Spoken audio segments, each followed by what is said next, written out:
There is a very specific, quiet kind of relief that happens when a Friday night plan gets cancelled at the last minute. For some people, that text message saying, "Hey, can we reschedule?" is a massive disappointment. But for the person who keeps their social circle extremely small, it is pure magic. You know exactly who we are talking about. The person who always has their phone on Do Not Disturb. The one who quietly slips out the back door of the office holiday party the second it becomes socially acceptable to leave. They don't make a big announcement. They just fade out. Society has a lot of labels for this behavior. People call them standoffish, intimidating, or even socially awkward. But if you look closely, you will realize they aren't avoiding the world because they are afraid of it. They are protecting a very specific kind of peace that most people are too busy chasing validation to understand. If you have ever felt completely exhausted by the sheer effort it takes to exist in a crowded room, you are about to feel deeply, almost uncomfortably, understood. Growing up in American culture, we are essentially hardwired to believe that more is always better. More connections, bigger networks, more followers. We are taught that the person working the room, handing out business cards, and laughing loudly at every joke is the winner at life. But the person with the incredibly small circle has slowly, often painfully, opted out of that game. They didn't just wake up one Tuesday and decide to cut everyone off. It is usually a very slow graduation. They used to be the one who tried to fit in. They went to the loud Thanksgiving dinners, they forced the polite smiles at the water cooler, and they listened to the endless gossip. But at some point, they hit a wall. They realized that spending 3 hours pretending to care about superficial small talk wasn't just boring, it was a physical drain on their nervous system. They realized they would rather sit in complete silence on their own couch than spend another minute performing for an audience of acquaintances who don't actually know them at all. And there is a fascinating psychological engine driving this behavior. It comes down to something cognitive scientists refer to as perceptual sensitivity. While the average person walks into a crowded room and just sees a party, this person's brain acts like a high-powered radar system. They don't just hear the words being spoken, they process the micro-expressions, the forced laughter, the subtle shifts in tone, and the hidden agendas. They can instantly spot the difference between someone who is genuinely asking how they are and someone who is just waiting for their turn to speak. Research in social psychology actually suggests that individuals with high emotional intelligence and deep self-awareness have a drastically lower tolerance for inauthentic behavior. Their brains are processing so much emotional data that a casual conversation with a fake person feels like a massive cognitive overload. That is why they are so exhausted after socializing. It is not because they hate people, it is because their brain is working overtime to translate all the underlying noise that everyone else is ignoring. This brings us to a massive misconception, perhaps the biggest one of all. People assume that those with small circles are lonely, antisocial hermits who don't want any human connection. The exact opposite is true. They crave connection with a quiet, intense desperation, but what they are looking for is depth, not width. Talking about the weather, complaining about a boss, or gossiping about someone behind their back feels entirely meaningless to them. They want the conversations that happen at 2 a.m. in a parked car.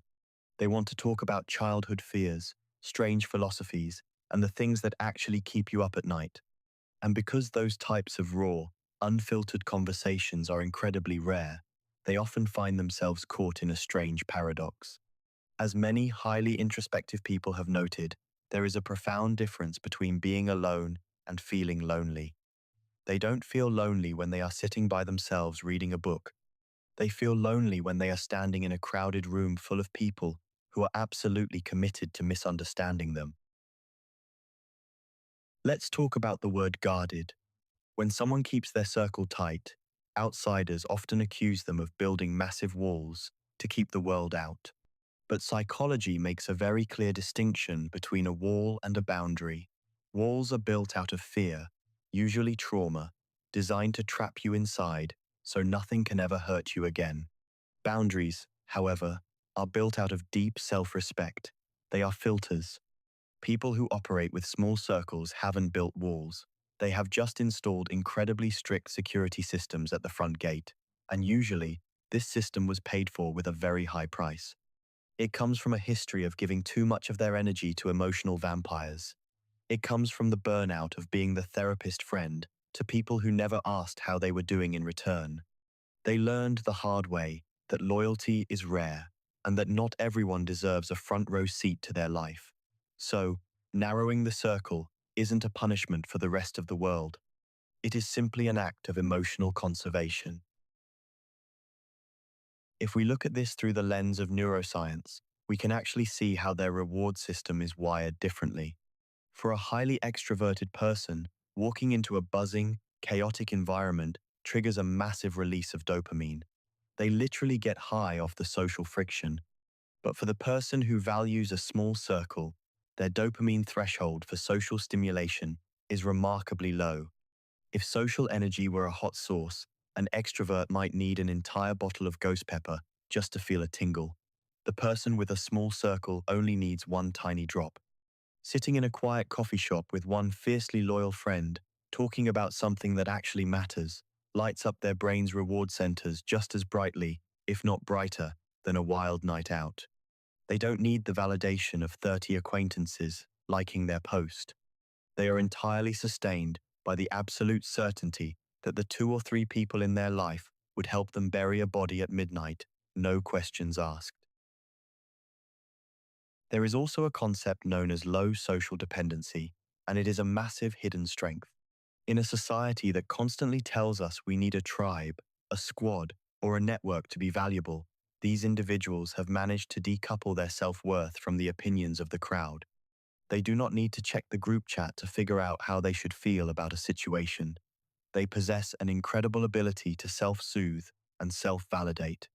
You will see them eating dinner alone at a nice restaurant, sitting at a bar reading a paperback, or taking a weekend trip by themselves, and they do it without a single ounce of self-pity. This level of independence is secretly terrifying to people who constantly need a crowd to feel visible, because when you no longer need the crowd's approval to exist, the crowd loses all its power over you. You become immune to the peer pressure, the workplace drama, and the subtle manipulations that control most social dynamics. The ultimate irony is that by keeping their circle so small, they become the best friends you could ever possibly have. When someone like this actually lets you in, it is not an accident. It is not because you just happen to be sitting next to them at a bar. It is an intentional, heavily vetted, emotional investment. Because they aren't spreading their energy across 50 shallow relationships, they have a massive reserve of loyalty and observation reserved just for you. They are the ones who remember that you don't like ice in your water. They can read the exact shift in your tone over a text message and know you are having a bad day before you even say a word. They don't love loudly for an audience. They love quietly, fiercely, and consistently in the background. They offer a sanctuary. A friendship with them isn't about constant entertainment. It is about providing a safe room where you can finally take off the mask you wear for everyone else. So, if you are the person who feels a wave of peace when your weekend calendar is completely empty, if you are the one who politely declines the invitation because you would rather spend your energy on your own thoughts than on someone else's drama, stop letting the world convince you that you are broken or antisocial. You are not missing out on life. You have simply evolved past the need to perform it. Keeping your circle extremely small isn't a symptom of social failure. It is the ultimate proof of your emotional maturity. You have realized that your peace of mind is the most expensive thing you own, and you have finally stopped letting cheap people have access to it. Your circle isn't small because it is empty. It is small because it is curated. If this felt like looking in a mirror, leave a comment down below and let me know I am not the only one. And don't forget to subscribe, because next time we are mapping out another psychological truth you thought you had to hide.